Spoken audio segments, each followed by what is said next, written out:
Jadi hari ini kita akan baca bab 9. Tetapi bab 9 ni sebenarnya kita dah baca juga dah. Itulah pun kita bincangkan tentang tajuk bab yang dibuat oleh Imam Bukhari. Baiklah. Walaupun begitu kita akan tengoklah sepintas lalu tajuk dia dan kita akan bincangkan hadisnya. Bismillahirrahmanirrahim. Alhamdulillahirabbil alamin. Ini bab 9. Bab qaulin Nabi sallallahu alaihi wasallam rubba muballighin aw'a min sami'in. Rubba muballighin aw'a min sami'in.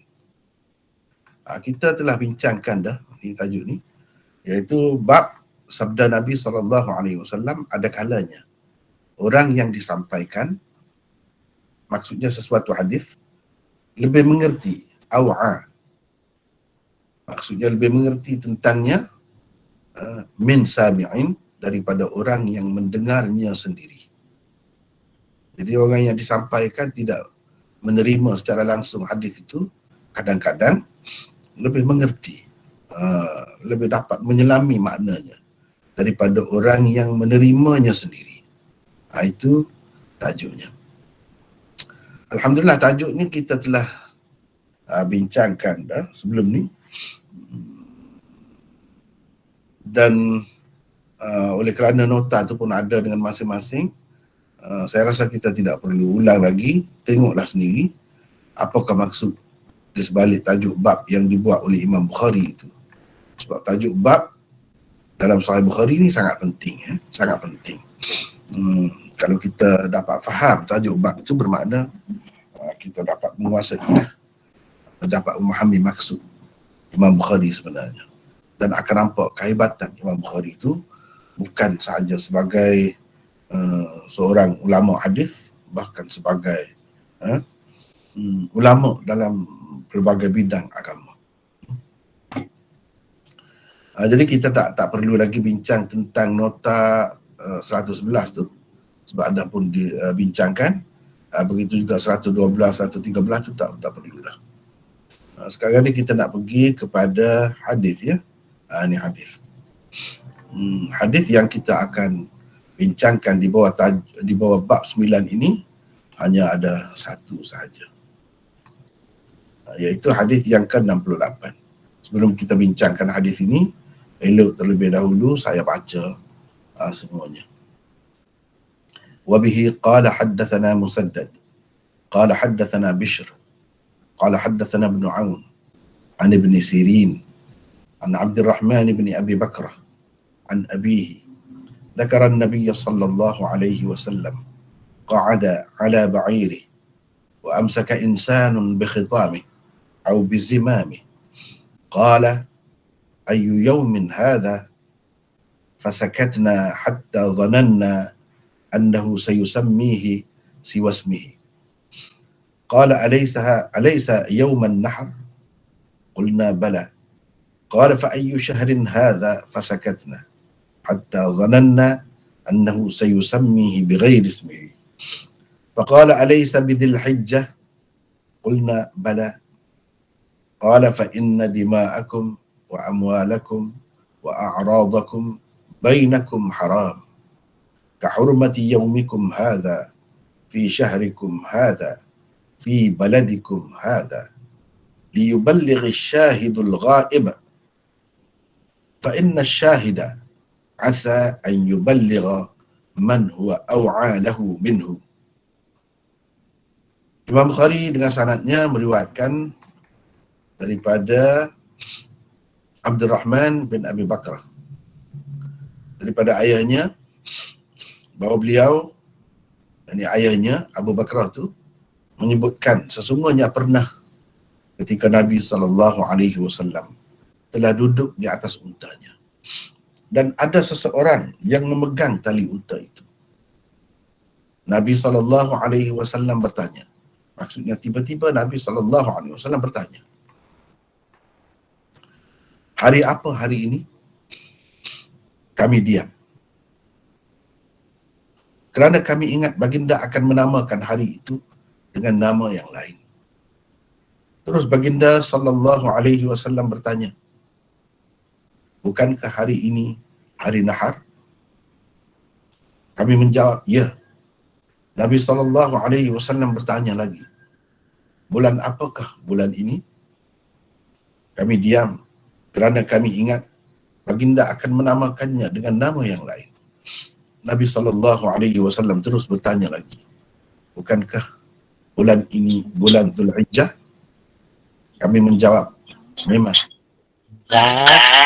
Nabi SAW lantas bersabda, sesungguhnya darah-darah kamu, harta benda dan kehormatan-kehormatan kamu adalah haram kepadamu, seperti haramnya hari ini, pada bulan ini, di negeri kamu ini, yakni di Mekah ini. Adalah orang yang hadir menyampaikan kepada orang yang tidak hadir.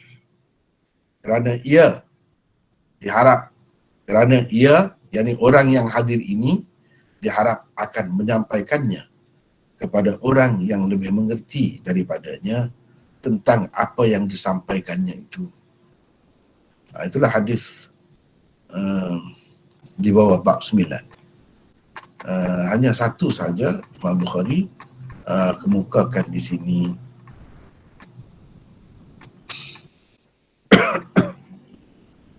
Di bawah bab 9 ini hadis yang ke-68.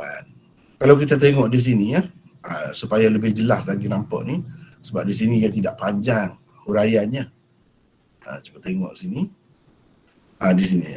Ini dalam kitab yang tidak banyak, jadi kita nampaklah. Kita nampak. Cuma di sini dia buat 67, kita 68. Itu beza sedikit lah. Dari segi penomboran tu. Nampakkan tidak kitab ni? Saya nak tunjuk tu supaya mudah nampak kan. Ni kita besar sedikit. Nampak. Bab qauli sallallahu alaihi wasallam rubba muballighin aw amin sami'in. Ni hadis ni satu saja, hadis 67. Kita buat 68 sebab ada beza dari segi penomboran sedikit. Tapi hadisnya samalah. Ni lepas tu bab lain pula, bab 10. Babun al-ilmu qabla al-qaul wal amal. Sekarang kita duduk di sini ya. Kita duduk di sini. Kalau kita tengok di sini ada perbincangan ni. Supaya mungkin kalau yang tak biasa lagi guna kitab ni, boleh gunalah cara guna dia tu. Macam di sini cuba kita tengok ni, bab 9, babu qaulin Nabi. Di atas tu dia ada tulis terjemah. Terjemah ni mana perbincangan tentang tajuk bab ni. Ada di bawah ni. Jadi dia menarik perhatian kita lah supaya tengok. Misalnya kita tengok di bawah ni, ni terjemah. Perbincangan tentang tajuk bab. Kitanya telah bincangkan sebelum ni tentang tajuk bab itu. Dan saya pun merujuk juga kepada kitab ni. Jadi yang diterjemah ni, bahagian terjemah ni sebenarnya diambil daripada itu Al-Abwab wa Tarajim karangan Syekh Zakaria. Ini semua ni daripada kitab tu lah dia ambil. Jadi kitab ni menggabungkan beberapa kitab sebenarnya yang ada kaitan dengan syarah Bukhari ni lah. Ada pun yang di bawah ni huraian ni, ni sin hara. Ni ringkas kepada Maulana Saharanfuri, iaitu Ahmad Ali Saharanfuri. Ini di bawah ni Asma'ur Rijal. Di bawah ni Asma'ur Rijal ini diambil daripada kitab Syah Waliullah tentang Asma' Rijalil Bukhari. Dan di bawah ni lagi kitab Hasyiah Sindi. Hasyiah Sindi, iaitu hasyiah yang dibuat oleh Sindi. Sindi ni ulama Pakistan. Lama dah ni, sebelum Pakistan tu berpisah lagi daripada India. Lama dah cerita ni. Jadi Sindi ni. Kitab ni dia mengandungi beberapa kitab sebenarnya. Beberapa hasyiah. Sebab itu kalau kita tengok, jadi eloknya rujuk jugalah kepada kitab ni. kena rujuk juga kepada kitab ni. Sebab dalam ni sekarang ni seperti saya dah sebut dah sebelum ni, mudah kita nak dapat ni.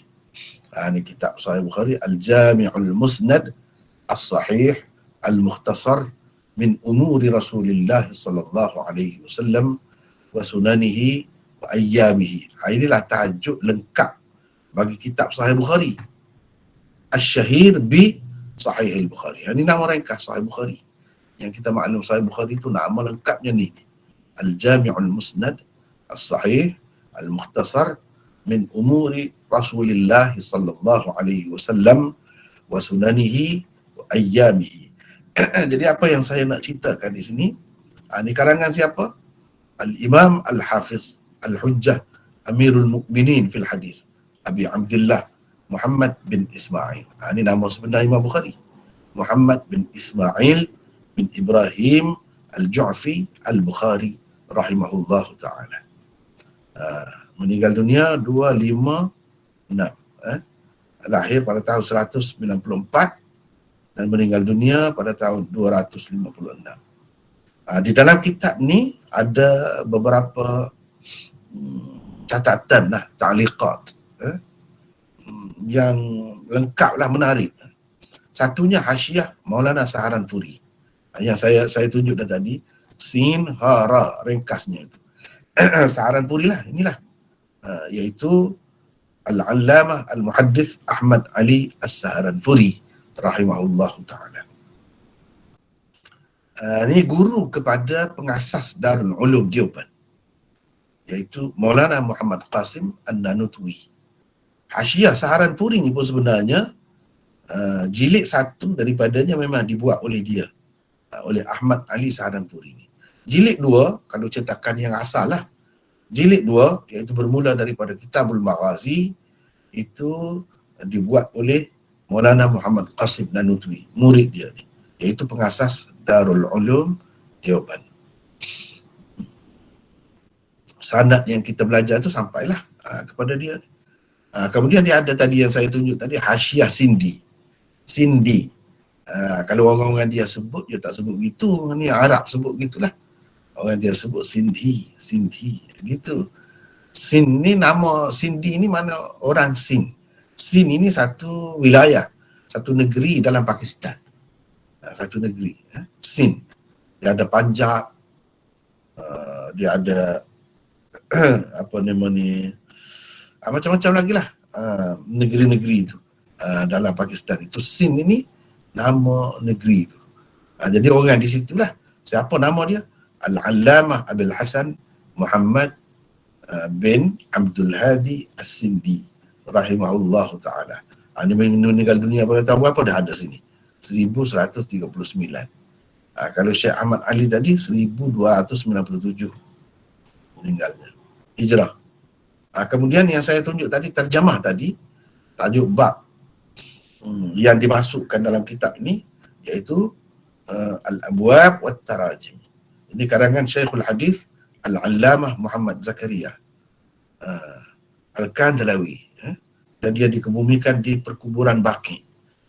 Dia meninggal dunia di sana dan dikebumikan di sana. 1402 itu meninggalnya. Sekarang ni 1444. Itulah bezanya. Jadi ini kita tengok kitab ni kan. Terlebih dahulu saya rasa eloklah kepada yang belum biasa lagi dengan kitab Sahih Bukhari ni, takut nanti tak tahu pula nama sebenar kitab Sahih Bukhari. Nama sebenarnya ni, Sahih Bukhari itu nama ringkas. Jadi kita yang belajar ni semestinya tahu, semestinya tahu nama sebenarnya dan kenapa dinamakan begitu. Al-Jami'. Jami' isyarat kepada jenis kitab hadis yang mengumpulkan sekurang-kurangnya 8 bab besar. Itu maknanya jami'. Kalau kitab hadis yang tidak mengumpulkan 8 bab besar, itu tidak dipanggil jami'. Macam kitab yang biasa diajar dalam masyarakat kita kerana ringkas dan ia lebih tertumpu kepada bab hukum hakam. seperti Bulughul Maram misalnya.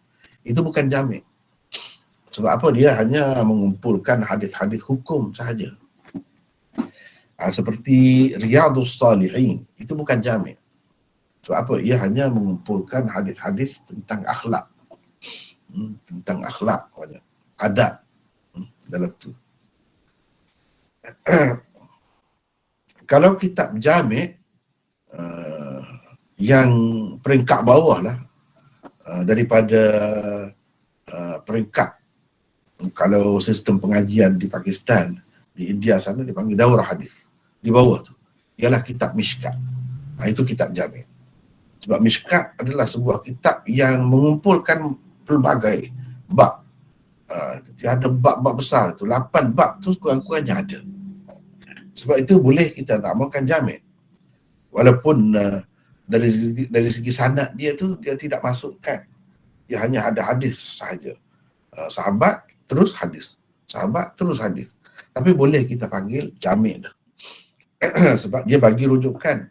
Setiap hadis yang dikemukakan itu disebutkan daripada Sahih Bukhari ke, daripada Muslim ke. Nak tengok sanad, tengok dalam kitab asal lah. Daripada Abu Daud ke, daripada Tirmizi ke misalnya, dia ada sebut. Jadi sanadnya kita kena tengok dalam kitab asal. Sebab tujuan dia nak ringkas di situ. Itu boleh kita namakan jami'. Al-Musnad. Al-Musnad ada beberapa istilah tentang musnad ini. Yang dimaksudkan di sini ialah kitab jami' yang lengkap sanadnya. Kitab jami' bersanad. Macam kita baca tadi lah, ada sanad kan, lengkap tu. Itu maksudnya Al-Musnad. Sebab ia tidak bermaksud kitab musnad yang termasuk dalam jenis kitab-kitab hadis tu. Sebab kalau musnad itu lain, tak tepat. Sahih Bukhari ni nak kita katakan musnad itu seperti Musnad Ahmad itu. Sebab itu merujuk kepada cara susunannya. Yang ini berdasarkan riwayat sahabat-sahabat.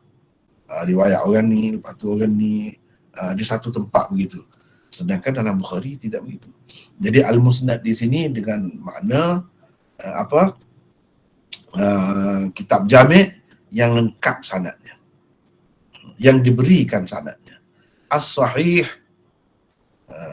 mana kitab ni hadisnya sahih.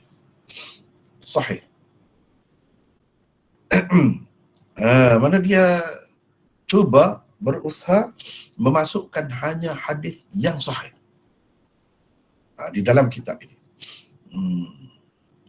Boleh dikatakan umumnya kesahihan hadisnya itu lebih tinggi kedudukannya daripada kesahihan hadis yang terdapat di dalam kitab-kitab lain. Jadi kalau dilihat dari sudut sanadnya lah, itu maksud as-sahih. Al-mukhtasar, ringkas. Yang ringkas. Sebab Imam Bukhari nak isyarat di sini, kalau dia nak sebut hadis di bawah setiap bab tu, banyak dia boleh sebut. Dia boleh kemukakan. Macam tadi bab 9. Ada di bawahnya satu hadis saja. Itu ringkas satu. Kalau nak panjang lagi, boleh lagi, ada lagi hadis. Banyak lagi. Boleh dikemukakan. Tetapi kitab ini salah satu sifatnya ialah ringkas. Kadang-kadang lafaz hadis itu sendiri pun diringkaskan.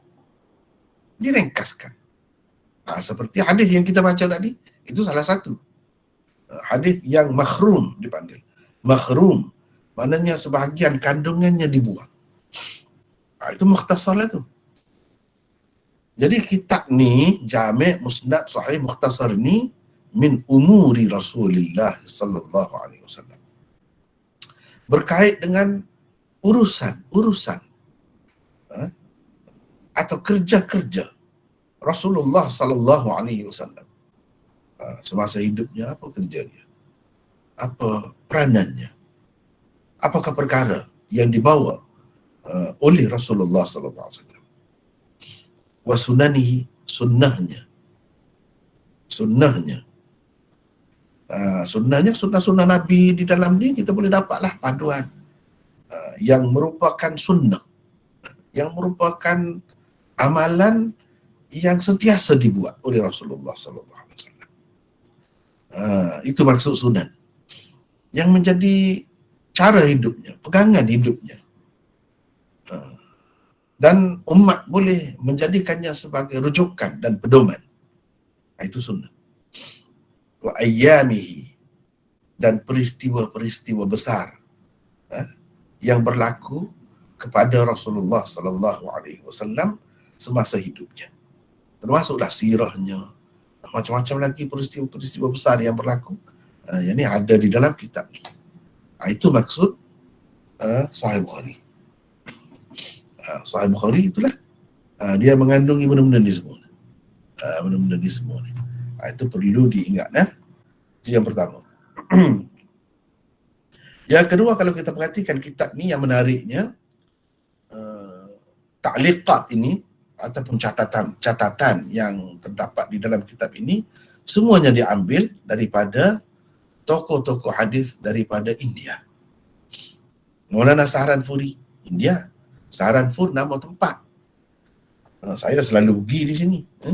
Saharanpur ni macam jajahan lah, macam jajahan distrik Saharanpur. Ni India. Sindhi ni Sindh. Macam saya sebut tadi lah, kalau sekarang ni dalam Pakistan. Dalam Pakistan. Asalnya India. Sebelum merdeka tu, di zaman penjajahan Inggeris, itu India semua. Benua kecil India. Lepas tu Shah Waliullah. Shah Waliullah tidak disebut di sini. Shah Waliullah pun India juga, yang buat Asma'ul Rijal dia, sebab ringkas sangat Asma'ul Rijal dia. Dan Al-Abwab Wat-Tarajim, perbincangan tentang tajuk bab dia diambil daripada kitab Syekh Zakaria, Al-Abwab Wat-Tarajim. Dan beliau juga orang India. Boleh dia susun kitab lama, kitab turas, ia berdasarkan syarah ataupun ulasan yang dibuat oleh ulama-ulama India sepenuhnya. Boleh. Sebab apa? Ramai di sana tokoh-tokoh dia, ramai. Dia boleh buat begitu. Baiklah. Itu berkenaan dengan tajuk. Saya rasa perlu juga jangan-jangan kita sebut benda-benda begitu supaya tahulah, supaya tahu ceritanya kitab ini. Jadi yang kita nak baca hari ini hadisnya, perbincangan tentang babnya, iaitu bab ke-9 telah pun selesai sebelum ini. Hari ini kita akan baca hadis yang ke-68. Jadi di sini dalam kitab ni dia tidak banyak nota dia, tak banyak, syarah dia tak banyak. Setengah-setengah tempat tu banyak juga. Tetapi umumnya dia tidak banyak. Cuma dia ada keistimewaan dia. Antara keistimewaannya iaitu perbezaan nuskhah. Ni macam di sini dia sebut ni. Ada perbezaan nuskhah dia akan sebut. Nuskhah antara satu nuskhah dengan satu nuskhah Bukhari yang lain. Dia ada di situ. Itu antara keistimewaan kitab ini. Di sini tidak disebut pula siapa yang buat ini. Tak pasti, tak pasti, tidak disebut. Mungkin juga Maulana Saharanpuri, mungkin dia yang ambil. Sebenarnya benda-benda ni ada di dalam kitab-kitab lama, seperti Fathul Bari, Umdatul Qari dan lain-lain. Dalam tu ada sebut sebenarnya. Ini macam petikan lah daripada kitab-kitab tu. Baiklah, kita pergi kepada nota nota ni. Kita pergi kepada nota. Tadi saya dah baca matan dia, hadisnya dan terjemahannya.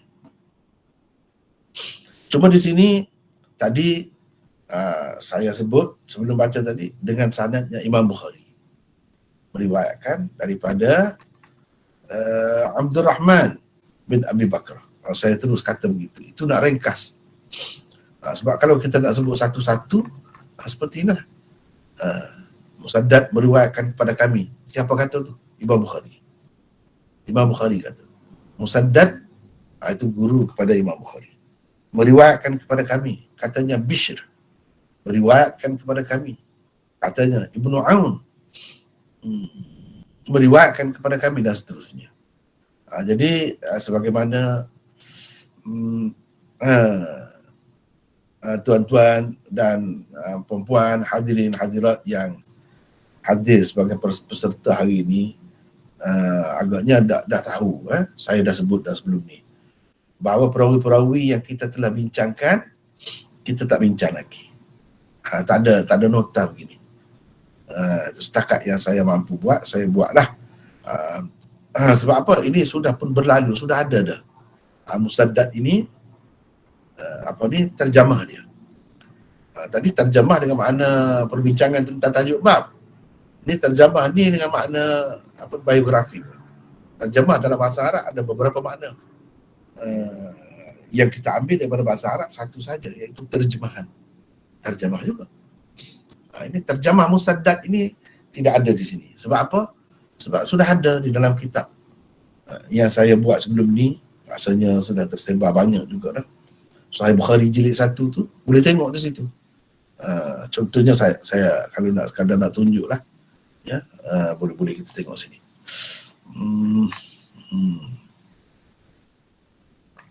Ini Sahih Bukhari jilid 1 yang sudah kita buat itu.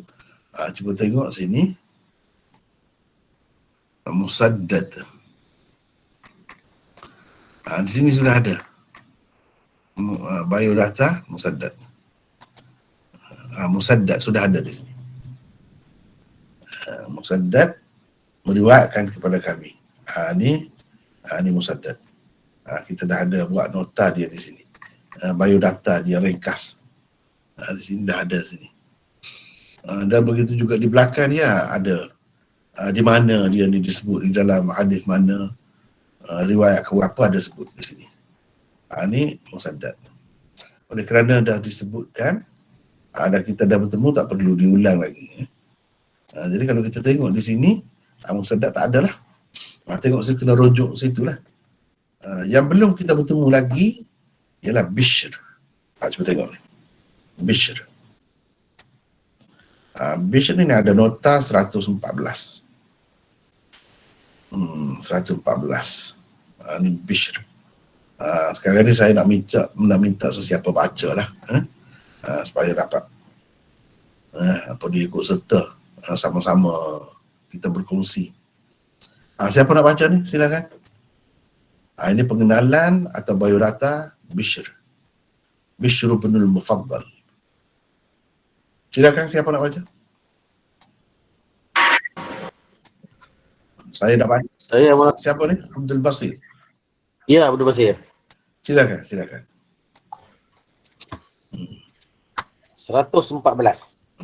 Beliau ialah Bishr bin Mufaddal bin Lahik Ar-Raqashi Al-Basri. Kunyahnya ialah Abu Ismail. Bishr telah mendengar hadis daripada Muhammad bin Al-Munkadir, Abdullah bin Aun, Humaid bin At-Tawil, Khalid bin Hazza dan lain-lain. Khalid bin Hazza dan lain-lain. Ahmad bin Hanbal, Ishaq bin Rahawih, Humaid bin Mas'adah, Ali bin Al-Madini dan lain-lain pula adalah tokoh yang meriwayatkan hadis daripadanya. Imam Ahmad berkata tentangnya, dia adalah pemuncak dalam ketelitian di Basrah. Abu Zur'ah dan Abu Hatim berkata dia perawi siqah. Muhammad bin Sa'ad pula berkata dia perawi siqah yang banyak meriwayatkan hadis. Beraliran Utsmani, perawi yang mengutamakan Utsman daripada Ali. Bishr meninggal dunia pada tahun 186 Hijrah. Ada beberapa perkara saya nak perjelaskan di sini. Salah satunya Ali bin Al-Madini. Cuba tengok di sini. Bukan ayah dia nama Al-Madini, tidak. Disebut begitu. Sebenarnya Ali bin Abdullah Al-Madini. Ali bin Abdullah Al-Madini. Ini salah seorang guru Imam Bukhari. Dan dalam Bukhari ini pun ada hadis dia. Itu yang pertama. Yang kedua, di sini disebut istilah Uthmani. Beraliran. Ada kalanya Uthmani itu dikatakan kepada seseorang kerana dia tu keturunan Sayyidina Uthman. Uthmani. Keturunan Sayyidina Uthman. Kalau di Pakistan ramai. Di India mereka jaga sangat keturunan itu. Misalnya salah seorang tokoh besar, ulama hadis sekarang ni masih hidup lagi, alhamdulillah.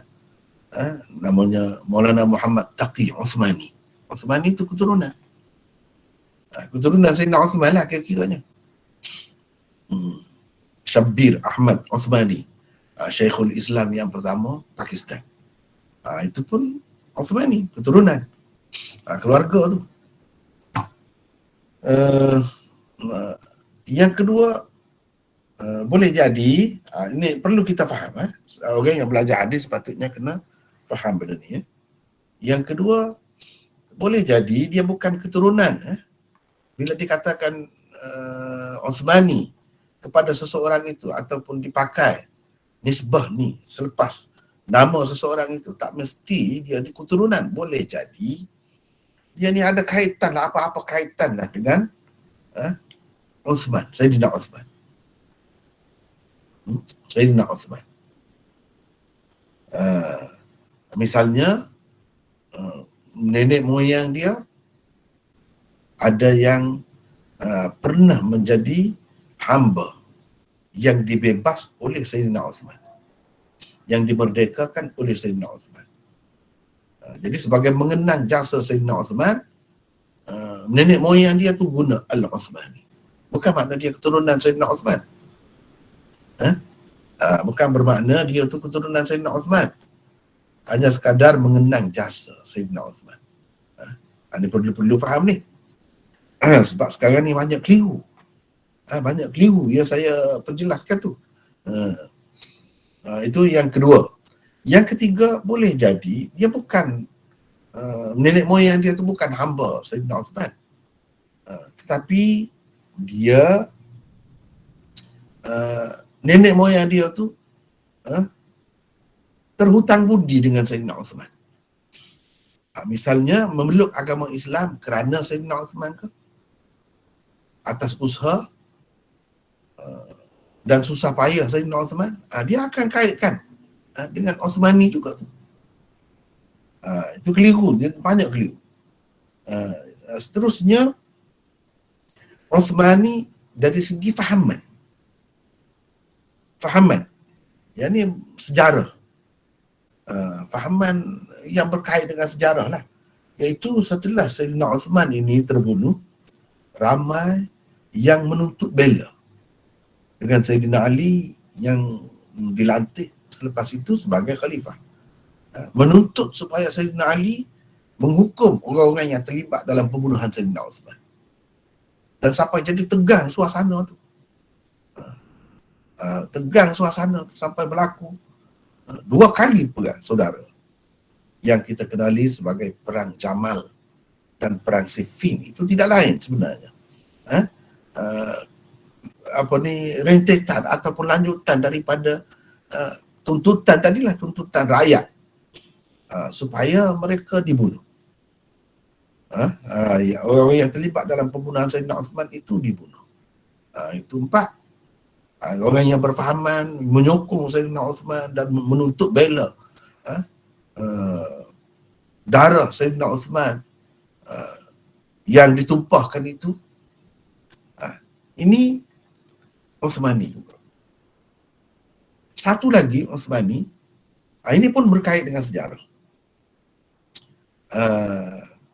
Ada antara sahabat yang mengutamakan Ali daripada Uthman. Ada yang mengutamakan Uthman daripada Ali. Jadi kedudukan mereka berdua tu jadi sesuai dengan tertib khilafah tu lah. Mereka jadi khalifah.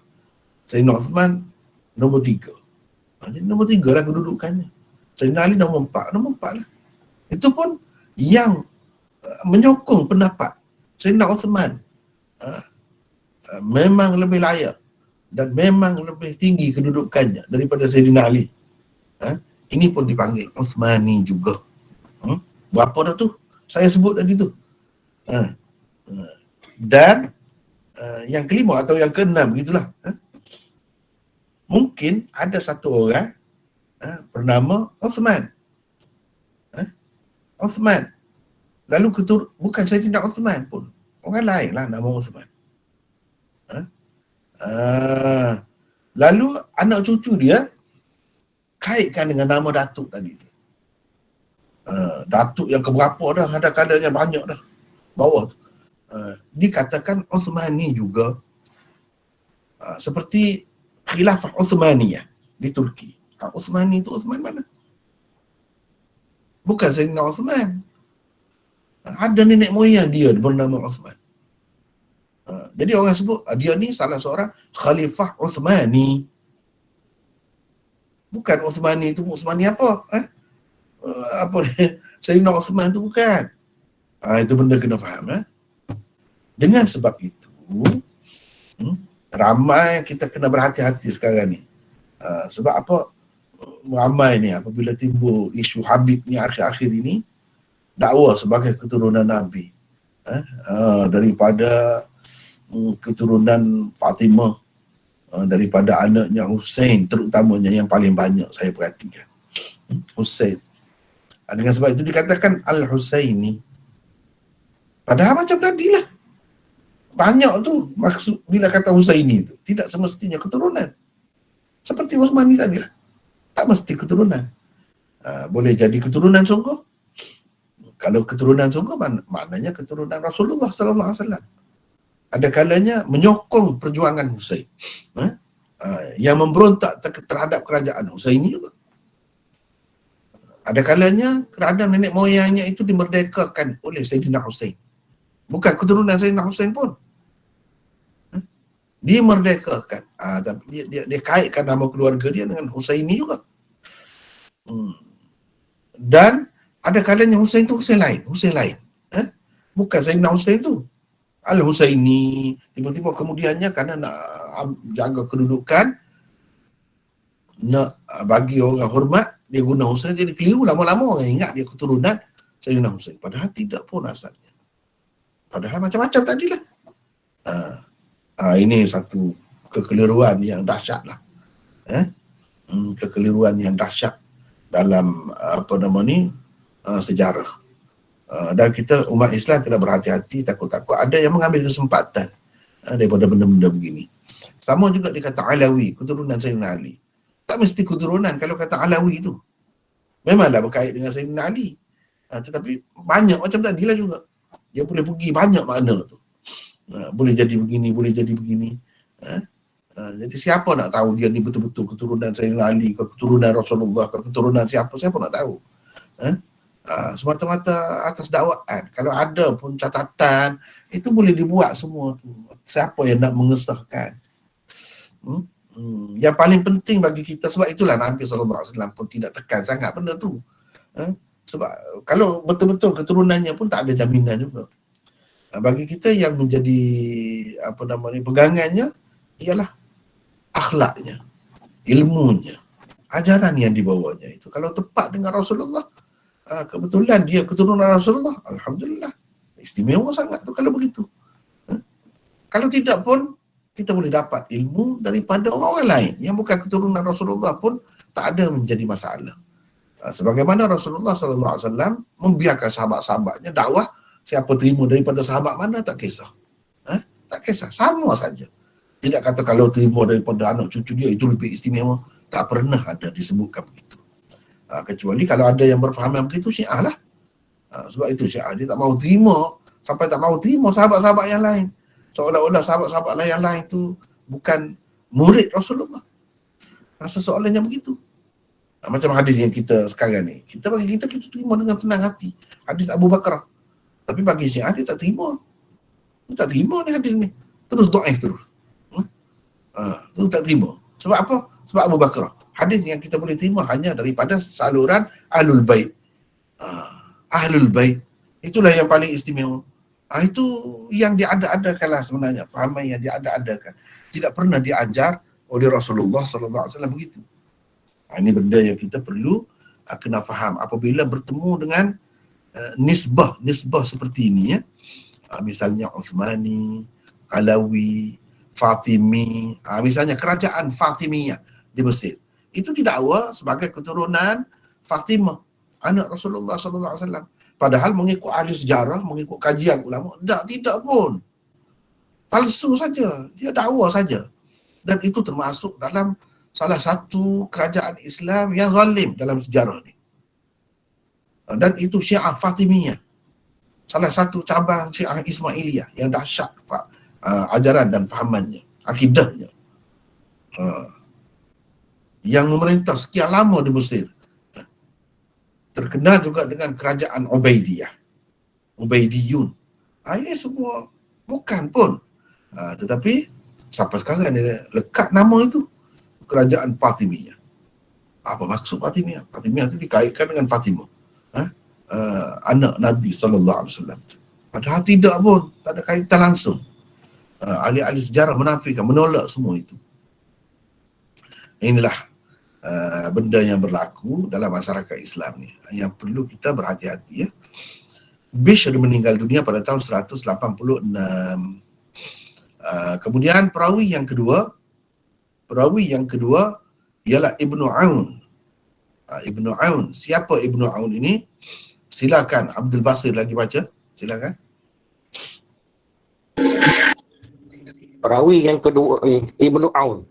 Beliau adalah Abdullah bin Aun bin Artaban bin Al-Muzani Al-Bashri. Kunyahnya Basri. Kunyahnya ialah Abu Aun. Artaban, datuknya adalah Maula hamba bebasan Abdullah bin Mughaffal, sahabat Rasulullah SAW. Ibnu Aun sempat melihat Anas bin Malik, tetapi tidak sabit beliau ada mendengar apa-apa daripadanya. Beliau mendengar dan menerima. Sekejap yang Abdul Basir. Tidak sabit itu maksudnya tidak terbukti sebagai cerita yang sahih. Tidak terbukti. Kalau ada pun itu khabar-khabar angin, cerita-cerita yang tak boleh dibuktikan berdasarkan sanad yang sahih. Itu maksudnya tidak sabit. Teruskan. Beliau mendengar dan menerima hadis daripada Al-Qasim bin Muhammad, Al-Hasan Al-Basri, Muhammad bin Sirin dan lain-lain. Orang-orang yang meriwayatkan hadis daripadanya pula terdiri daripada tokoh-tokoh seperti Syu'bah, As-Sawri, Ibnu Mubarak dan lain-lain. Abdurrahman bin Mahdi berkata, tidak ada di Iraq sesiapa pun yang lebih alim tentang sunnah daripadanya, iaitu Ibnu Aun. Hisham bin Hasan berkata sambil menunjukkan kepada Ibnu Aun, orang yang kedua, mataku tidak pernah melihat sepertinya, telah meriwayatkan kepadaku. Abu Hatim, Ibnu Sa'ad, An-Nasa'i, Al-Ijli dan lain-lain mengatakan beliau siqah. Riwayatnya terdapat di dalam ke-6 kitab utama hadis dan kitab-kitab hadis yang lain. Ibnu Aun meninggal dunia pada tahun 151 Hijrah. Kemudian kita pergi kepada nota. Dia Ibnu Sirin meriwayatkan daripada Abdurrahman bin Abi Bakrah. Jadi Abi Bakrah tu nama sebenarnya Nufai' bin Al-Harith. Abdurrahman tu anak dia. Jadi Abdurrahman ni nota 116. Sila baca lagi, teruskan. Nota 116. As-Sakhafi Al-Bashri. Kunyahnya ialah Abu Umar. Abdurrahman adalah saudara Ubaidullah, Muslim dan Warra. Beliau adalah anak orang-orang Islam yang pertama sekali dilahirkan di Basrah, iaitu pada tahun ke-14 Hijrah. Selain mendengar hadis daripada ayahnya sendiri, yakni Abi Bakrah, Abdurrahman juga mendengar hadis daripada Ali, Abdullah bin Amr dan Al-Ashyaj Al-Asri dan lain-lain. Al-Ashajjul Asri. Al-Ashajjul Asri. Ada juga disebut begitu. Ashaj Ajri dan lain-lain. Abul Bishr Ja'far bin Abi Washiyah Khalid Al-Hazza, Abdullah bin Aun dan lain-lain adalah orang yang meriwayatkan hadis daripadanya. Abdul Antara. Rahman adalah Antara. antara orang yang meriwayatkan hadis daripadanya. Ya. Abdul Rahman bin Abi Bakrah adalah seorang perawi 6 kitab utama hadis.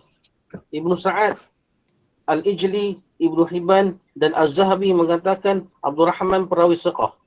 Imam An-Nawawi bahkan berkata Abdul Rahman adalah perawi yang disepakati para ulama rijal tentang kesiqahannya. Beliau meninggal dunia pada tahun 96 Hijrah.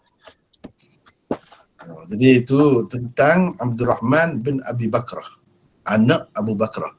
Abu Bakrah tu sahabat Nabi sallallahu alaihi wasallam. Jadi Abdul Rahman ni meriwayatkan daripada ayahnya bahawa beliau, yakni ayahnya Abu Bakrah tu menyebutkan sesungguhnya pernah ketika Nabi sallallahu alaihi wasallam telah duduk di atas untanya dan ada seseorang yang memegang tali unta itu. Tiba-tiba Nabi SAW bertanya. Jadi, seseorang yang memegang tali unta itu, siapa seseorang ini? Ini kalau dia ada satu cabang dalam ulum hadis, membincangkan tentang mubhamat. Ini dipanggil orang yang tidak jelas. Siapa dia? Kerana tidak disebutkan namanya di dalam hadis-hadis. Dia ada kitab yang berasingan, ulama-ulama kita tulis tentang orang-orang yang mengkaji tentang orang-orang yang disebut secara samar dalam hadis, tidak disebut namanya. Misalnya kalau kita tengok di sini, kalau kita ambil saja kitab Syamilah ni contohnya, ni perpustakaan Maktabah Syamilah ni, cuba kita tengok sini. Ni misalnya ni Al-Asma' Al-Mubhamah fil Anba' Al-Muhkamah, Ghawamid Al-Asma' Al-Mubhamah. Ini antara, tapi tak banyak di sini. Sebenarnya ada lebih banyak lagi. Lebih banyak lagi kitab-kitab yang hanya membincangkan tentang ini. Jadi pengarang dia tu, dia khususkan perbincangannya tentang itu. Itu tumpuan dia. Ini salah satu cabang dalam ilmu rijal hadis. 117. Kalau boleh orang lain pula baca. Siapa nak baca ni? Silakan. Siapa nak baca? Kita bergilir-gilir supaya tidak penat. Ini nota 117. Tentang orang yang pegang tali unta Nabi sallallahu alaihi wasallam ketika Nabi sabda ni. Silakan, siapa tu? Siapa nak baca? Saya boleh baca. Siapa ni? Hani. Hani. Silakan. Baca di sini 117. Nota 117. Siapakah nama seseorang yang memegang tali unta Nabi SAW ketika baginda bertanya, hari apa hari ini, di dalam hadis di atas? Para ulama berbeza pendapat tentangnya. Yang pertama, ada yang mengatakan ia adalah Bilal. Alasannya ialah apa yang diriwayatkan oleh An-Nasa'i daripada saluran riwayat Ummul Husain, kata beliau, aku mengerjakan haji. Aku nampak Bilal sedang menarik tali unta Nabi SAW. Yang kedua, ada yang mengatakan ia adalah Amru ibn Kharijah. Alasannya ialah kata-kata beliau sendiri sebagaimana tersebut di dalam Musnad Imam Ahmad, Al-Mu'jamul Kabir At-Tabarani dan As-Sunanul Kubra Al-Baihaqi bahawa kuntu akhidan bizimami naqati Rasulillah sallallahu alaihi wasallam. Itu aku memegang tali unta Nabi sallallahu alaihi wasallam. Lalu disebutkan sedikit daripada ucapan baginda. Seseorang yang tersebut secara samar di dalam hadis ini lebih sesuai dikatakan Amr bin Kharijah berbanding Bilal. Kerana beliau dengan jelas telah berkata, aku memegang tali unta Nabi sallallahu alaihi wasallam. Yang ketiga, menurut Hafiz Ibn Hajar, seseorang yang tersebut secara samar di dalam hadis ke-68 itu adalah Abu Bakrah sendiri. Buktinya ialah tersebut di dalam riwayat Al-Ismaili daripada saluran riwayat Ibn Mubarak daripada Ibn Aun. Teksnya ialah khataba Rasulullah sallallahu alaihi wasallam ala rahilatihi yawm an-nahri wa amsaktu imma qala bi khitamiha wa imma qala bi zimamiha. Bermaksud Rasulullah sallallahu alaihi wasallam berucap di atas untanya pada hari nahar, iaitu hari ke-10 Zulhijjah, dan aku memegang, sama ada beliau berkata tali untanya atau tali kendalinya. Daripada hadis ini dapat diketahui bahawa perawi yang syak di dalam hadis ini tentang perkataan khitam atau zimam itu bukan Abu Bakrah, tetapi perawi lain di bawahnya. Faedah memegang tali unta ialah supaya unta itu tenang, tidak melompat-lompat sehingga meresahkan orang yang mengenderainya. Jadi ini tentang siapa tu? Ada tiga pendapat. Kalau kita terima semuanya pun boleh. Sebab besar kemungkinan masing-masing nak berkhidmat kepada Rasulullah sallallahu alaihi wasallam. Ada ketikanya orang ni pegang. Ada ketikanya orang ni pegang. Ada ketikanya orang ni pegang. Jadi masa tu lain-lain. Sebab hari tu panjang juga, masing-masing nak berkhidmat. Jadi ada yang cerita dia pegang, memang dia pegang sungguh. Ada yang kata dia nampak Bilal pegang. Betul juga ketika dia tengok tu Bilal yang pegang. Jadi itu tidak jadi masalah sebenarnya. Tidak jadi masalah. Tetapi berkisar sekitar 3 orang tu lah. Berkisar sekitar 3 orang tu kalau ada di dalam riwayat-riwayat. Itu peranan ulama hadis lah nak cari tu. Nak cari ulama rijal hadis, nak cari siapa, kalau dah tahu pun siapa yang lebih munasabah, atau kita terima semua ke? Bagi saya kalau kita terima semua pun tak jadi masalah di sini. Sebab apa? Sebab masing-masing bayangkan sahabat tu 100,000 lebih, masing-masing nak berkhidmat kepada Rasulullah sallallahu alaihi wasallam. Kalau boleh pegang tali unta Nabi pun dah berasa bertuah dah. Bayangkan yang tak pernah melihat Nabi sebelum hari itu, bila pergi situ bertemu, macam mana perasaan masing-masing tu? Tentu sekali berebut-rebut lah nak pegang tali unta Nabi itu pun sudah cukup dah, rasa beruntung bertuah. Begitulah kita nampak sahabat-sahabat ni dengan Rasulullah sallallahu alaihi wasallam. Cuma dalam riwayat itu dikata bi khitamiha atau bi zimamiha. Dalam hadis yang kita baca di atas itu pun begitu juga. Kalau kita tengok kan lafaz dia tu. Ni fa amsaka insanun bi khitamihi au bi zimamihi. Zahirnya kira-kiranya ini kalau kita terima Abu Bakrah lah kata, mana dia cerita orang lain ni, satu orang ada pegang khitam atau zimam. Kenapa kalau dia sendiri dia syak? Ini menunjukkan orang lain. Orang di bawah ni lah, di bawah Abu Bakrah ni Abdul Rahman anak dia, di bawah lagi Ibnu Sirin, di bawah lagi Ibnu Aun, di bawah lagi Bishr, di bawah lagi Musaddad. Jadi salah seorang daripada perawi ini sebenarnya yang syak di sini. Au ni atau jadi ulama hadis ni, perawi hadis ni dia teliti dalam meriwayatkan hadis. Kalau dia tak berapa ingat, sebab maknanya sama. Khitam dengan zimam itu lebih kurang lah. Kalau kita kata kendali, tali kekal, sama. Tapi yang mana satu dia tak pasti. Abu Bakrah sebut tu dia tak pasti. Jadi dia sebut atau jadi dia sebut khitam ke atau zimam. Dia sebut tu benda macam tu. Jadi perlu. Tapi kalau kita cakap biasa ni tak perlu dah sampai begitu kan. Tapi berbeza dengan hadis ni. Sebab itu Nabi SAW suruh hafal, suruh ingat dengan betul. Kalau tak ingat kena buat beginilah. Au bizimami. Atau kalau sesuatu hadis itu kita baca dan kita tak berapa pasti lafaz dia begitu. Elok kita kata au kama qala alaihi salatu wassalam. Au kama qala alaihi salatu wassalam. Atau lebih kurang begitulah kata Nabi sallallahu alaihi wasallam. Kalau kita tak berapa ingat, elok kita kata begitu. Supaya apa? Supaya cermatlah. Sebagaimana cara ulama hadis ni, memang dia cermat dalam menyampaikan riwayat itu. Baiklah. 118. Kami diam. Bila Nabi SAW tanya, hari apa hari ini? Kami diam. Ini kata Abu Bakar ni, kami diam.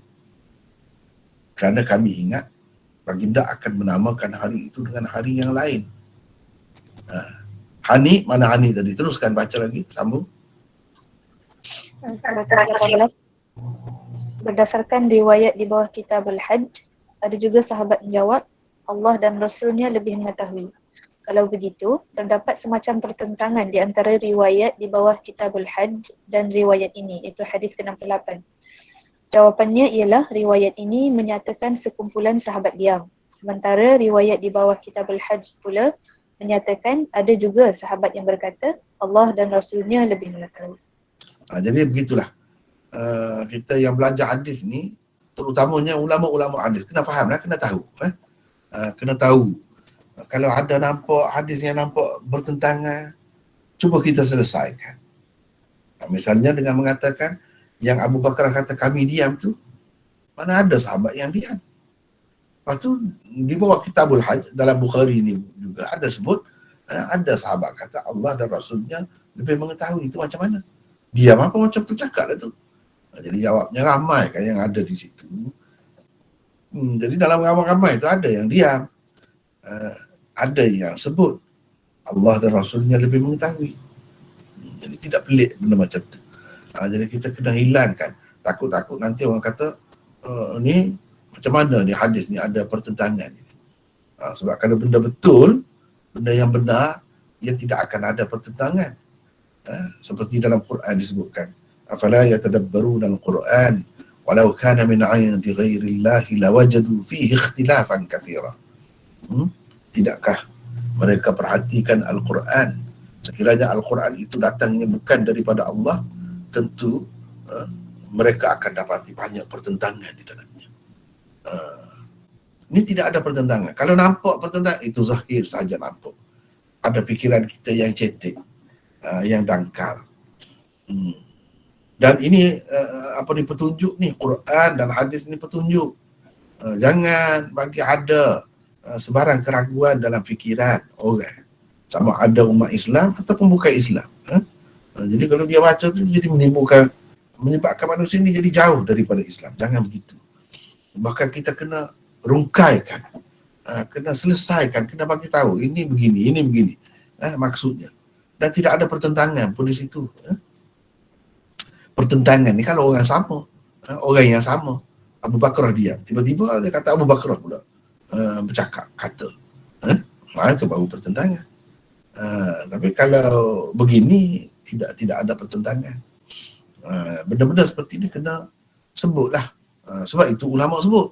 Takut-takut jadi benda-benda begini menyebabkan timbulnya keraguan terhadap hadis. Sebagaimana penyakit yang dihadapi oleh puak-puak anti hadis itu, inilah sebabnya.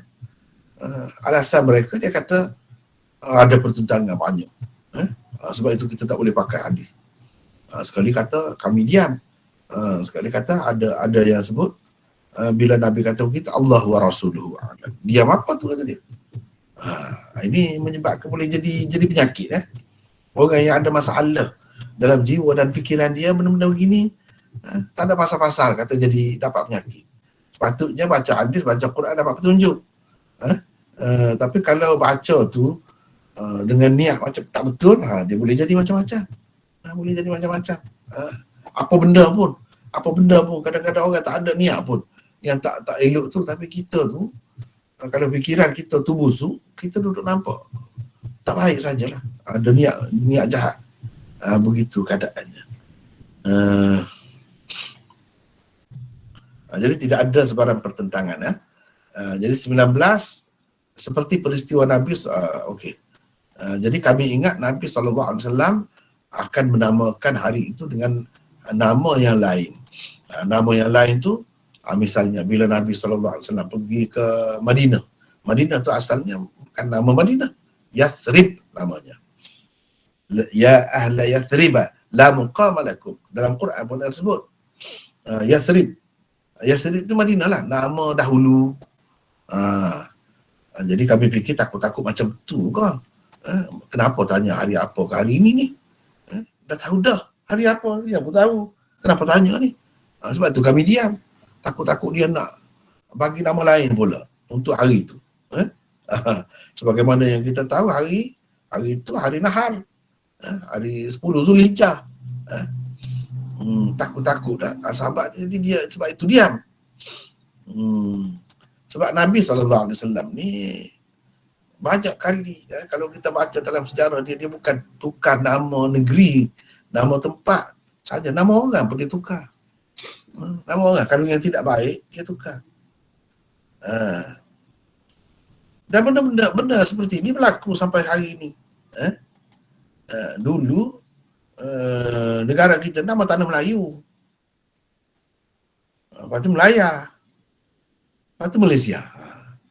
Lebih kurang maksud dia lebih kurang maksud dia cuma tukar tukar bahasa je. Sama juga yang lain-lain. Dulu apa? Siam, lepas tu Thailand.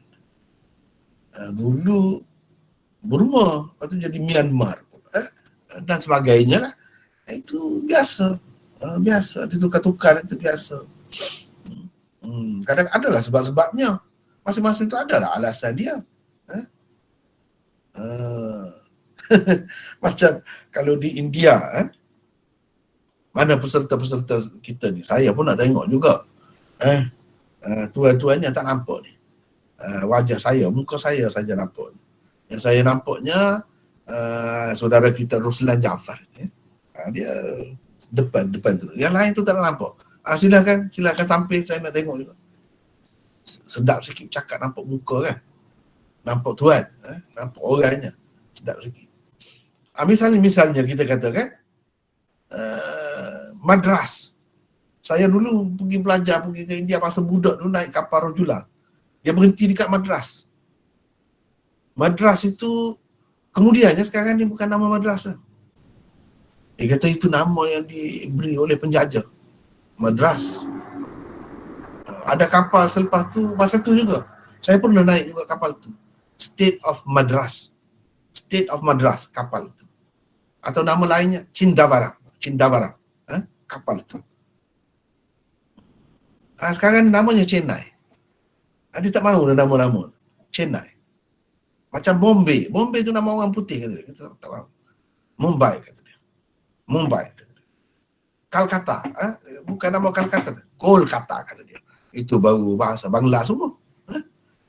Kolkata. Itu baru mana yang asal kata dia. Begitulah bendanya. Chennai.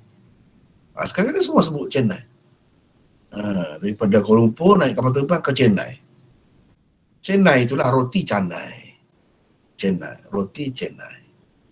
Asalnya Chennai, mari situ. Tak apalah. Nabi SAW selalu tukar nama-nama ni. Kalau yang tak baik dia tukar ya. Baiklah. Kemudian kita ada nota di sini, ambil tempat-tempat yang ada nota saja. Bukankah bulan ini bulan Zulhijjah? Kami menjawab memang. Memang bulan Zulhijjah, sahabat pun jadi timbul tanda tanya lah, suspend jugalah. Cuba baca ni Ani lagi baca, silakan. 120. Cara Nabi SAW menarik perhatian dan tumpuan ialah dengan menanyakan soalan dan menimbulkan tanda tanya, kerana ilmu yang disampaikan tanpa persoalan dan permintaan tidak akan diingati dengan baik. Memang sudah naluri manusia apabila merasakan sesuatu perkara itu kurang penting, ia akan segera melupainya. Cara ini juga bersesuaian dengan apa yang kita telah pelajari pada bab keempat dahulu. Ini salah satu hikmat dia. Jadi kita kena belajarlah. Hikmat dari segi psikologi mengajar. Psikologi mengajar ni. Macam mana nak suruh murid ni ingat lama. Salah satu cara Nabi ialah dengan dia tanya dulu. Tanya kan suspend. Jadi tak boleh jawab ni. Baru dia ingat lama kalau macam tu. Kalau kita terus cerita dia, pelajar ni, murid-murid dia tak tahu mana yang lebih penting, mana yang payah dapat, mana yang mudah dapat, dia tak tahu. Guru dia dapat tu benda tu kadang-kadang 2 tahun dia tak dapat lagi jawapan. 2 tahun duduk fikir, tak dapat lagi jawapan. Beberapa hari, beberapa minggu tak tahu. Kena cari situ, cari sini, baru dapat satu perkataan makna dia. Kadang-kadang seorang guru tu begitu. Tapi bila dia curahkan kepada pelajar-pelajar dengan mudah saja, mana pelajar nak tahu benda ni payah, nak tahu benda ni mudah nak tahu? Dia tak tahu. Dengan sebab itu, kalau benda-benda yang agak payah tu, agak mahal tu, kena biar dia berasa mahal benda tu. Berasa susah benda tu. Sebab murid-murid dia tidak tahu, benda ni susah, dia tak tahu. Kalau guru tak cerita. Kecuali kalau guru cerita dia perkataan ni, aku nak dapat makna dia, nak faham benda ni di 2 minggu. Bukan senang-senang. Aku sebut begitu saja. Mungkin guru tu kata begitu kan. Baru kita tahu. Kalau dia tak sebut, kita tak tahu. Benda ni benda payah nak dapat dalam kitab mana. Kadang-kadang dalam banyak-banyak tu kan, satu saja kitab. Satu saja kitab. Ada benda sebut benda tu. Rupanya payah sangat. Tersorok sangat benda tu. Jadi benda-benda beginilah yang kita kena tahulah psikologi tu. Sebab itu dari segi psikologi ni penting. Macam kita kata kalau kita makan, benda tu tidak penting lah kalau kita makan. Kita tak ingat lah kita makan apa.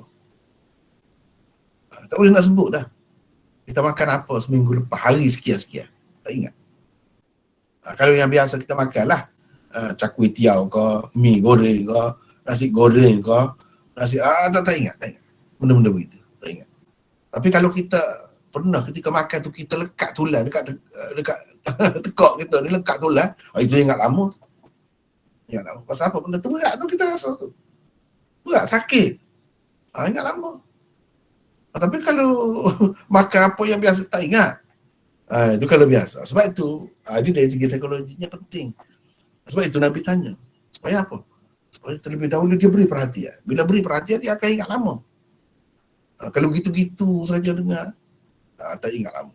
Itu hikmat Nabi SAW, cara dia nak menyampaikan sesuatu.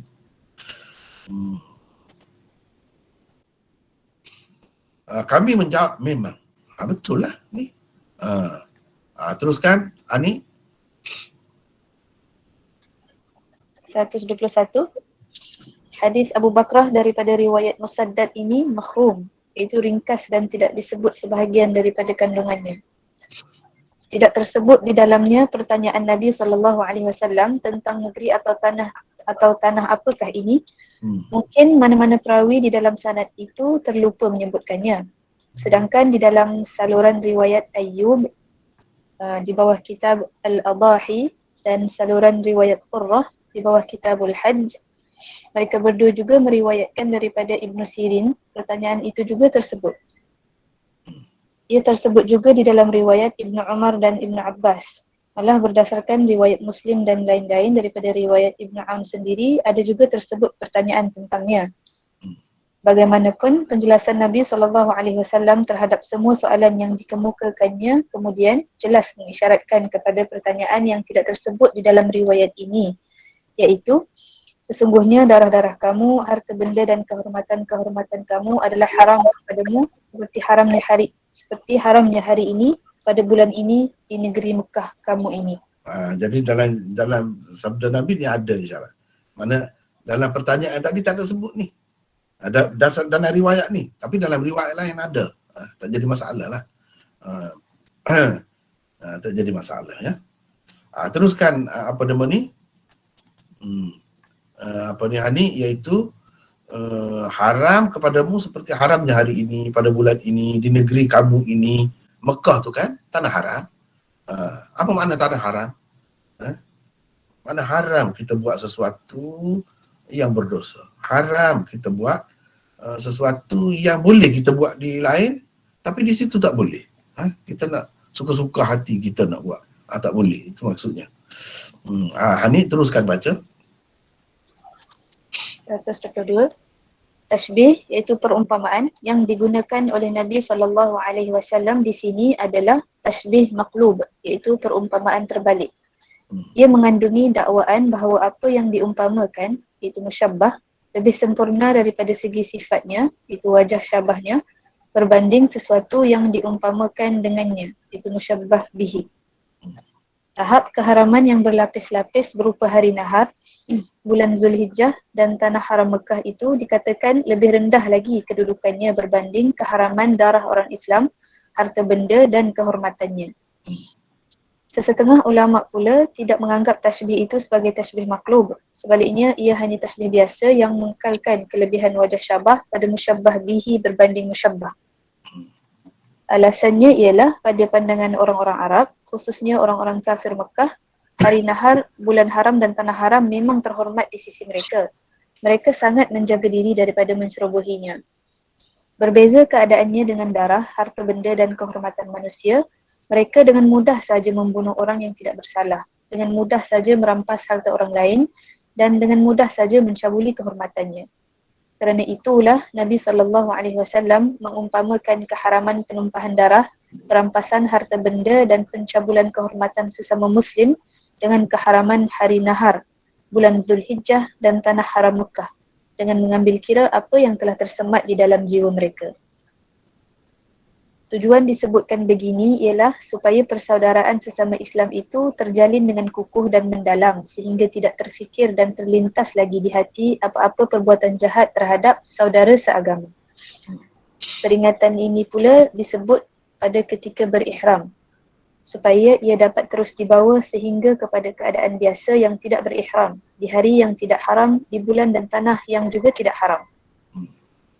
Harta benda juga termasuk dalam perkara yang diharamkan manusia mencerobohinya. Kewujudan sistem syariah bertujuan untuk menjaga urusan manusia bermula dari cara meminjam, berhutang, berjual beli sehingga kepada urusan-urusan yang lain. Maruah dan kehormatan juga haram dicerobohi. Ia dicerobohi dengan tuduhan, ejekan, perli, fitnah, menjatuhkan maruah, memalukan dan lain-lain, dari sebesar-besar sehingga sekecil-kecilnya. Teruskan. Apabila dosa melakukan perkara haram ini dikatakan lebih besar berbanding beberapa lapisan perkara haram yang lain, menunjukkan ia adalah dosa besar walaupun tiada darah yang ditumpahkan dan tiada harta yang dirampas.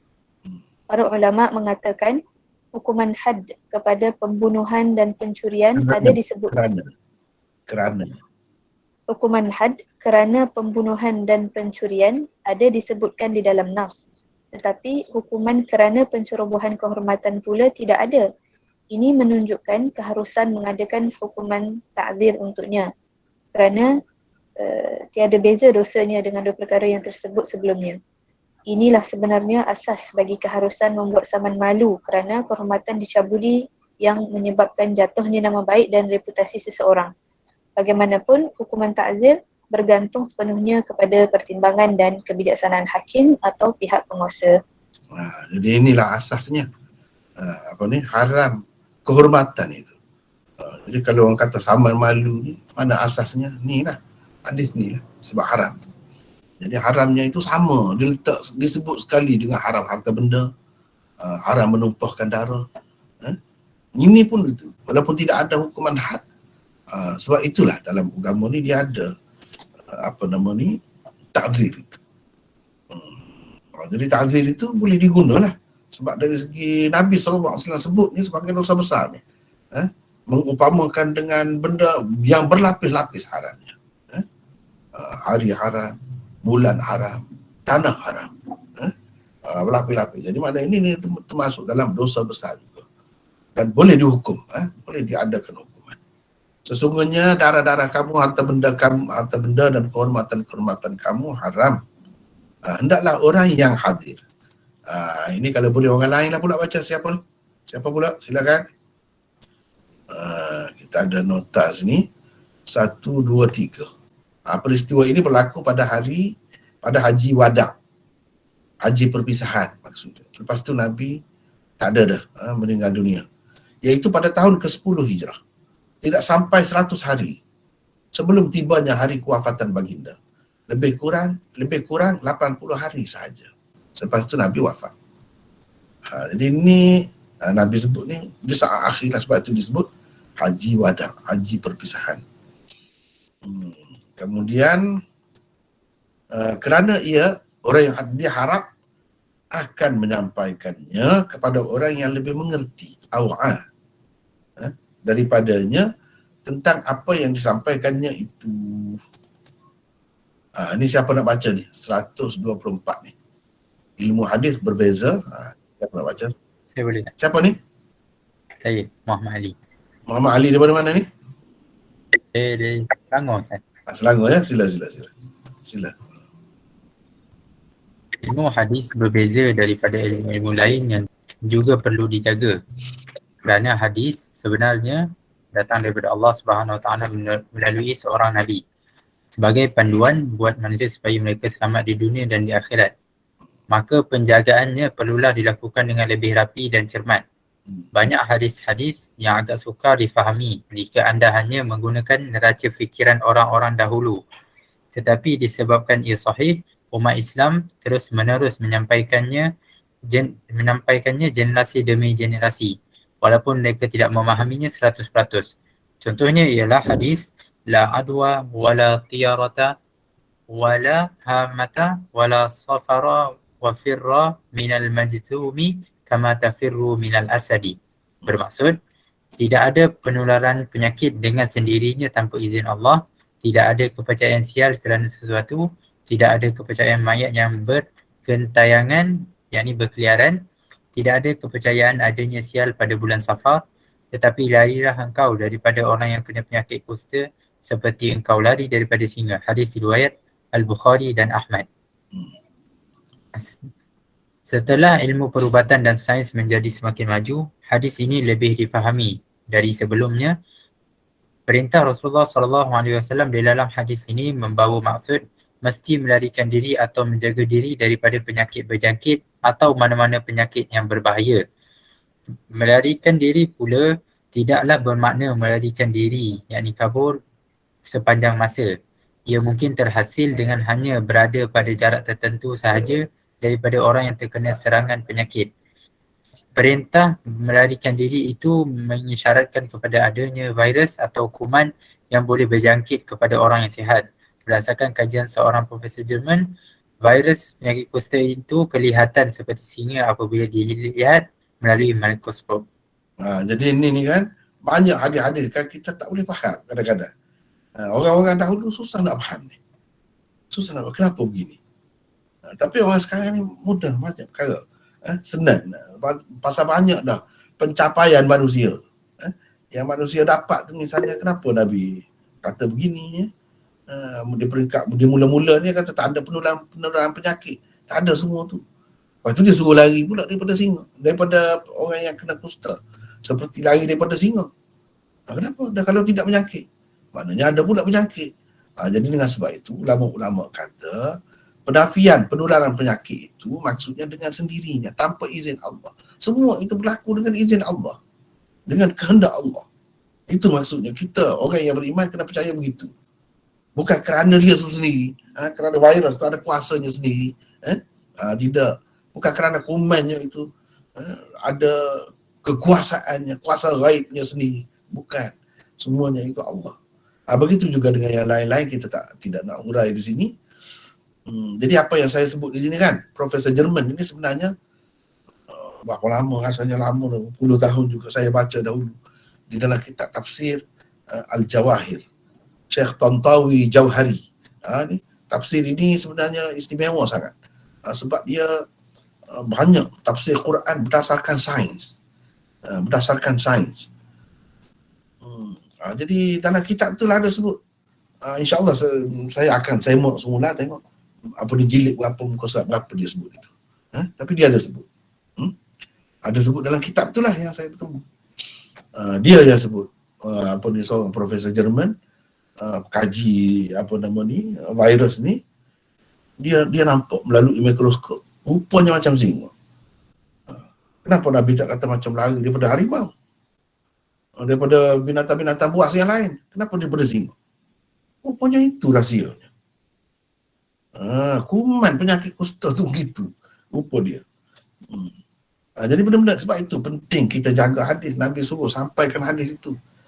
Mungkin orang yang dengar dia tak faham, tapi dia sampaikan kepada orang lain, orang itu lebih faham, lebih mengerti. Dan situ nampak mukjizatnya hadis Nabi SAW. Bukan sebarangan kata-kata.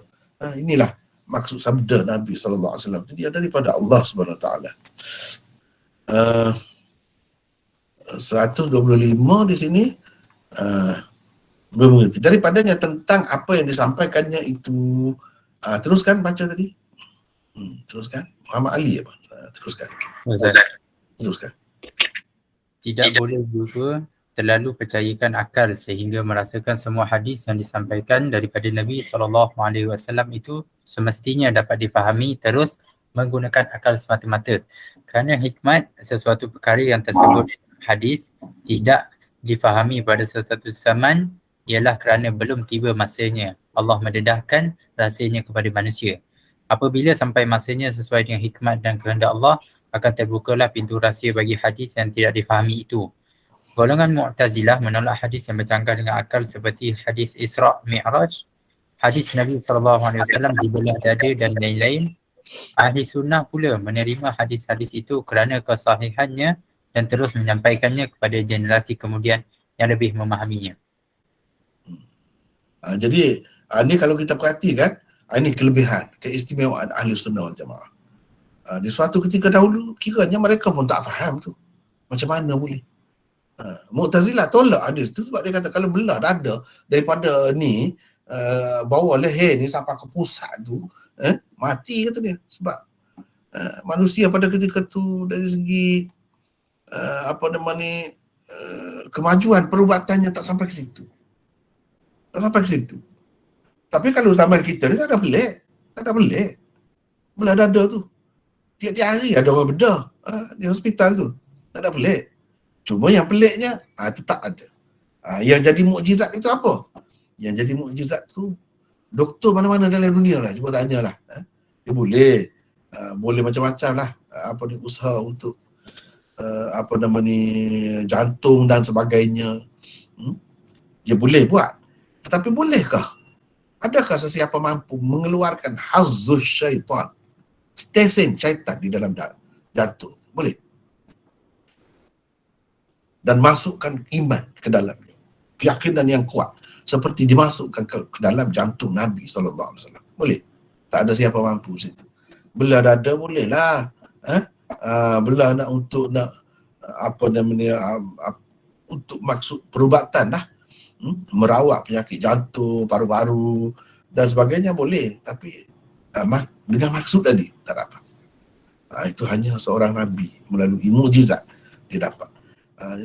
Ulama-ulama dahulu tak faham tu apa tu. Kalau Isra' Mi'raj naik sampai ke langit, atas lagi daripada langit yang ketujuh tu, mana manusia boleh matilah. Sebab itu Mu'tazilah tu pada masa tu dia tahu bila naik ke atas tu oksigen semakin kurang dan akan jadi sesak nafas. Tak boleh bernafas, mati. Sebab tu dia tolak hadis tu. Nasib baiklah ada ahli sunnah wal jamaah ni dia tetap pegang. Ini hadis ni sahih. Jelas sahih. Kita sampaikan. Nabi suruh sampaikan.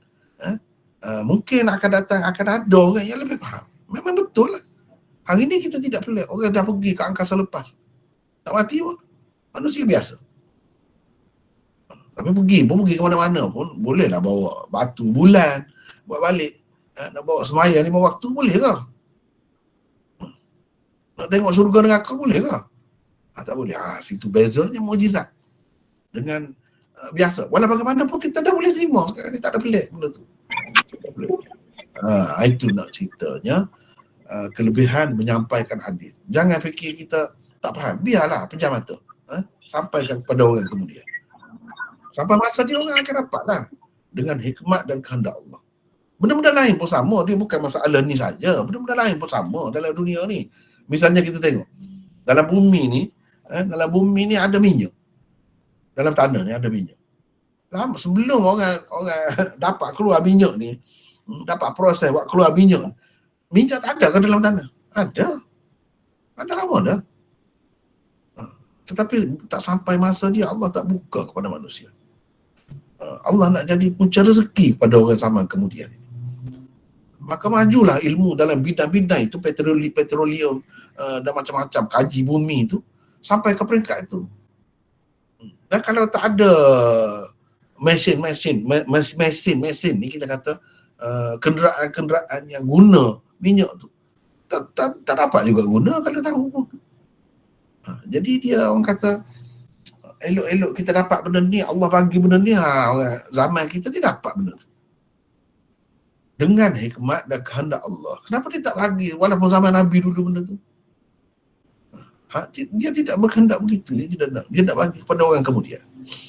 Jadi tak perlulah menafikan benda-benda begitu. Menafikan apa ni orang kata kapal terbang besi boleh terbang. Boleh terbang. Kalau zaman dulu dia tak percaya tu. Dia tak percaya, dia kata gila kalau orang cakap begitu. Tapi kita sekarang ni tak ada pelik benda tu. Begitulah. Banyak di dalam hadis tu benda-benda begitu. Kita kena sampaikan. Kita kena sampaikan. Wa ka'ayyim min ayatin fis sama' yamurruna 'alaiha wa hum 'anha mu'ridun. Berapa banyak tanda Allah di langit. Mereka lalu di situ, tetapi mereka berpaling, tak mengambil pengajaran. Kalau orang zaman dulu baca ayat tu dah, dia tak percaya dengan Quran, mana boleh lalu atas langit.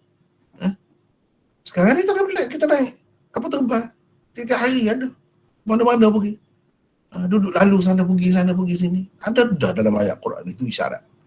Benda-benda beginilah yang ada di dalam sebagai mukjizat ni, sama ada Quran atau hadis. Benda-benda begini sebenarnya yang menarik. Kepada kita yang hidup kemudian ni, banyak dah kita dah lihat.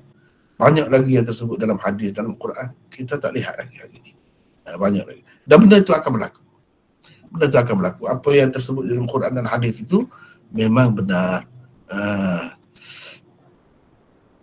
Jadi begitulah tentang hadis yang hadis ini. Cuma ada lagi di sini antara pengajaran, panduan, pedoman dan hukum hakam. Baca lagi silakan tadi.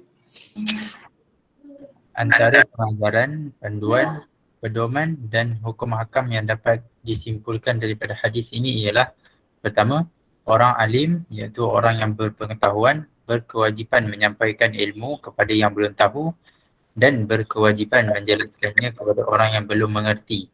Itulah perjanjian yang telah termeterai di antara Allah dan alim ulama di kalangan hamba-hambanya.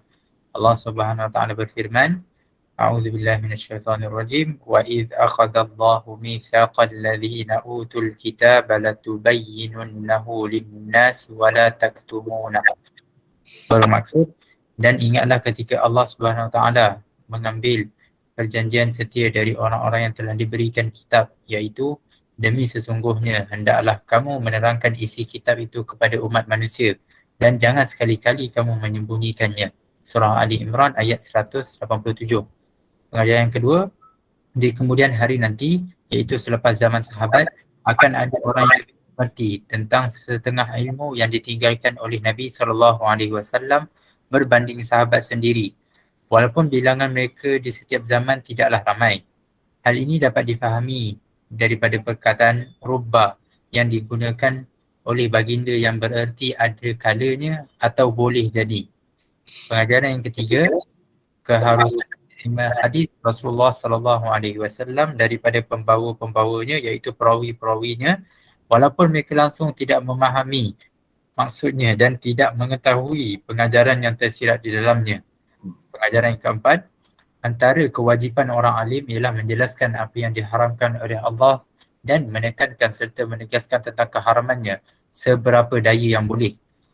Yang kelima, keharusan duduk di atas belakang binatang sebagai kenderaan jika diperlukan. Yang keenam, keelokan berucap di hadapan orang ramai dalam keadaan berada di tempat yang agak tinggi supaya semua mereka dapat menyaksikannya. Yang ketujuh, nyawa, yakni darah, harta benda dan kehormatan orang-orang Islam haram dicerobohi. Di sudut keharaman semuanya sama sahaja. Yang ke-8, keharusan membuat perumpamaan dan perbandingan di antara sesuatu dengan sesuatu yang lain supaya lebih jelas hukumnya. Yang kesembilan, hadis perlulah disampaikan kepada orang lain walaupun orang itu tidak memahaminya dengan mendalam kerana ia tetap memberi faedah kepadanya dan kepada generasi kemudian. Yang ke-10, orang-orang kemudian walaupun tidak ramai tetapi dengan kajian yang mendalam mampu mengeluarkan khazanah ilmu Islam yang tersimpan di dalam hadis-hadis. Yang ke-11, adanya hadis larangan menyebarkan hadis palsu menyebabkan penyebaran hadis sahih dilakukan secara ikhlas dan terus. Walaupun tidak dipahami apa maksud sebenarnya, kerana itulah masyarakat Islam menjadi masyarakat berilmu yang bertanggungjawab dan bertamadun. Yang terakhir, semiskin-miskin negara sekalipun akan mampu melahirkan alim ulama jika masyarakatnya mempunyai kesedaran tentang kepentingan ilmu dan kepentingan tersebarnya ilmu tentang agama Islam kepada semua orang. Jadi nampaknya kita setakat tu lah hari ni. Masa kita pun dah lepas untuk rehat, dan kita akan rehat sekejap ya. Sekitar setengah jam insyaAllah. Lepas tu kita akan sambung lagi kuliah yang kedua ya. Setakat itu dulu untuk Sahih Bukhari pagi ni. Wallahu a'lam. Assalamualaikum.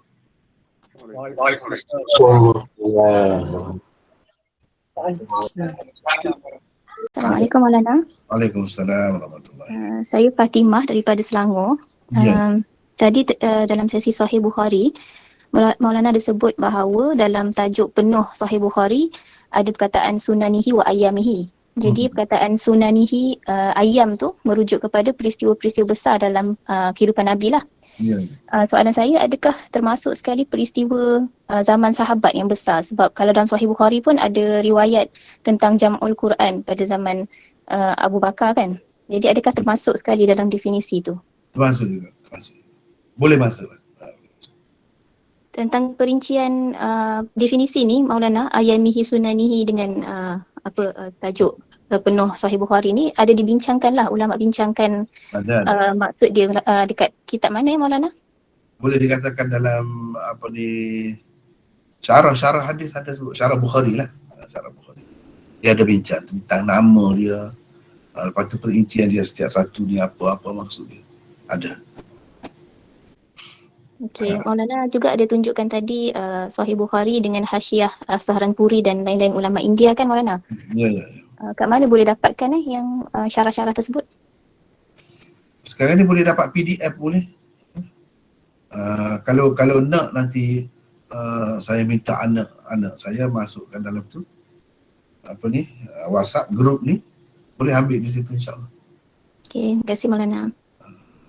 Maulana, Ya. ada satu soalan Maulana. Silakan. Kenapakah kebanyakan daripada ahli-ahli hadis, tokoh-tokoh hadis datang daripada India, Pakistan berbanding daripada negara Arab? Itu salah saya. Ya, sebenarnya di India pun bukan daripada awal. Dalam sejarah Islam ni bukan daripada awal. Kalau nak kira kuat hadis ni satu peringkat di Mesir dulu. Di Mesir. Tengok Hafiz Ibn Hajar, Aini, Umdatul Qari, semua Mesir tu. Mesir. Tetapi ilmu ni dia berpindah-pindah. Sesuai dengan kehendak Allah, hikmah Allah SWT adalah berpindah-pindah. Sampai ke Bukhara zaman tu. Kemudian selepas tu baru pergi ke India. Jadi benda ni kita dapat lihat melalui sanad lah. Kalau kita tengok sanad nampak dah. Dan sebenarnya di mana-mana pun berlaku dengan kehendak Allah, dengan izin Allah. Tempat kita pun kalau dia nak begitu, tapi kena orang tempat ni kena nampak kesungguhan lah sikit. Semangat dan betul-betul ikhlas, nak, minat tu kena tinggi. InsyaAllah Allah SWT akan bagi juga. Kalau nak kira dalam sanad saya ni, saya yang Malaysia, orang Malaysia. Sebelum ni sana. India, Pakistan. Lepas tu pergi ke Mesir. Sebelum tu di tanah Arab di inilah, Madinah, sebelah Baghdad, sebelah tu dulu. Lepas tu dia berpindah-pindah. Lama lah di India tu, lama, beberapa abad juga. Sebagaimana sebelum tu, beberapa abad juga di sebelah Bukhara, Samarkand, apa semua, Iran sebelum masa tu. Sebelah tu. Lepas tu dia berubah kan. pergilah ke India. Jadi semasa di India tu, inilah antara kitab tadi tu hasil beratus tahun juga. Dia bukan sekejap benda ni. Nak boleh sampai begitu dia lama ambil masa. Assalamualaikum. Ya. Saya Izharul daripada Bukit Beruntung. Ya. Saya nak tanyalah mengenai seperti yang kita tahu, Nabi ni buta huruf. Dan Nabi tak boleh membaca dan menulis. Tapi dalam sejarah, Nabi ni berniaga. Maknanya yang kita nampak, Nabi ni boleh mengira. Sedangkan masa saya belajar di sekolah dulu, 3M akan diterapkan masa sekolah rendah, iaitu menulis, membaca, menulis. Okay, boleh Maulana ulaskan kenapa terjadi benda ni kepada Nabi, iaitu Nabi tak boleh membaca dan menulis, tapi Nabi boleh mengira. Boleh mengira? Boleh mengira. Boleh mengira? Mengira kan Nabi bisnes, mestilah Nabi tahu matematik. Itu salah saya. Ya. Ginilah. Perbincangan tu panjang. Saya dah bincangkan di dalam Syarah Bukhari. Kalau orang lain mungkinlah dia kena jawab lah, tapi bagi saya tak terima begitu. Bagi saya berdasarkan banyak bukti, Nabi ni tidak buta huruf. Kenapa yang jadi orang kata buta huruf tu keliru lah. Sebab perkataan ummi tu. Padahal ummi dalam bahasa Arab bukan makna buta huruf semuanya. Bagi saya Nabi tidak buta huruf. Bukan dia boleh mengira saja, boleh membaca, boleh menulis pun. Banyak bukti-bukti. Kalau nak tengok, itulah. Sekarang ni belum cetak lagi yang itu, tapi dalam bentuk nota dah ada. Lama dah tu tersebar. Jadi bagi saya itu tidak tepat.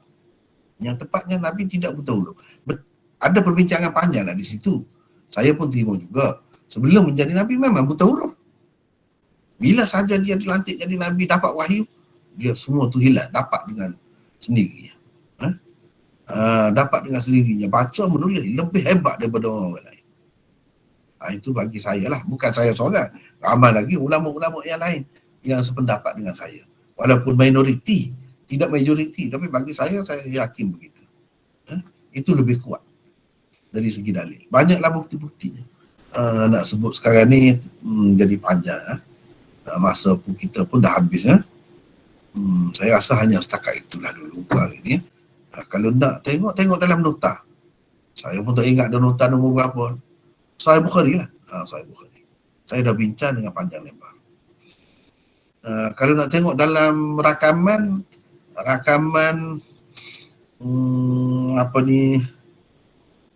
perbincangan saya di UM, cuba cari dalam YouTube. Di situ pun saya ada bincang juga tentang pengumpulan Al-Quran, Al-Quran ditulis zaman kemudian ke atau di zaman Nabi lagi. Bagi saya Al-Quran ni dah ditulis zaman Nabi dah. Hampir-hampir di setiap rumah sahabat tu ada dah Quran. Lengkap sesuai dengan turun Al-Quran pada masa itulah. Begitu. Nak kata buta huruf tidak? Saya tak terima. Saya tak terima. Ya. Rasanya sekadar itulah dulu untuk hari ini ya. Wallahu a'lam. Wa akhiru da'wana alhamdulillah rabbil alamin. Subhanakallahumma wa bihamdika.